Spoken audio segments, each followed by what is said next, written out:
ಯಡಿಯೂರು ಶ್ರೀ ಸಿದ್ದಲಿಂಗೇಶ್ವರ ಸ್ವಾಮಿ ಮಹಾರಥೋತ್ಸವ ಕುಣಿಗಲ್. ಯಡಿಯೂರು ಶ್ರೀ ಸಿದ್ದಲಿಂಗೇಶ್ವರ ಸ್ವಾಮಿಯ ಮಹಾರಥೋತ್ಸವ ಸಾವಿರಾರು ಭಕ್ತರ ಸಮ್ಮುಖದಲ್ಲಿ ವಿವಿಧ ಸಾಂಸ್ಕೃತಿಕ ವೈಭವ ಮೆರವಣಿಗೆಯೊಂದಿಗೆ ಅದ್ದೂರಿಯಾಗಿ ಜರುಗಿತು. ಕುಣಿಗಲ್ ತಾಲೂಕಿನ ಇತಿಹಾಸ ಪ್ರಸಿದ್ಧ ಯಡಿಯೂರು ಸಿದ್ದಲಿಂಗೇಶ್ವರ ಸ್ವಾಮಿಯ ಪ್ರಯುಕ್ತ ನಡೆಯುತ್ತಿರುವ ಮಹಾರಥೋತ್ಸವ ರಾಜ್ಯದ ವಿವಿಧ ಕಡೆಯಿಂದ ಬಂದಿದ್ದ ಭಕ್ತರ ಸಮ್ಮುಖದಲ್ಲಿ ರಥದ ಕಾಲಿಗೆ ತೆಂಗಿನಕಾಯಿ ಹೊಡೆಯುವ ಮೂಲಕ ಚಾಲನೆ ನೀಡಲಾಗಿತ್ತು.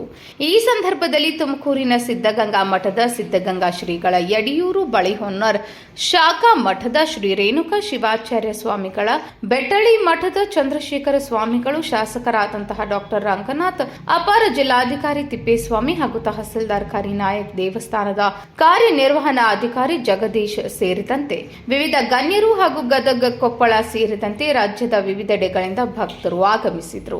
ಬೇಸಿಗೆಯ ಊರಿನ ಬಿಸಿಲನ್ನ ಲೆಕ್ಕಿಸದೆ ಆಗಮಿಸಿದ್ದ ಸಾವಿರಾರು ಮಂದಿಗೆ ರಸ್ತೆಯ ಇಕ್ಕಡಗಳಲ್ಲಿ ಮಜ್ಜಿಗೆ, ಪಾನಕ, ರಾಸಾಯನ ಪ್ರಸಾದವನ್ನ ಸೇರಿದಂತೆ ವ್ಯವಸ್ಥೆಯನ್ನ ಭಕ್ತರು ನೀಡಿದರು. ಈ ಬಾರಿ ವಿಜೃಂಭಣೆಯಿಂದ ಸಿದ್ದಲಿಂಗೇಶ್ವರ ಜಾತ್ರಾ ಮಹೋತ್ಸವವನ್ನು ಆಚರಿಸಲಾಯಿತು.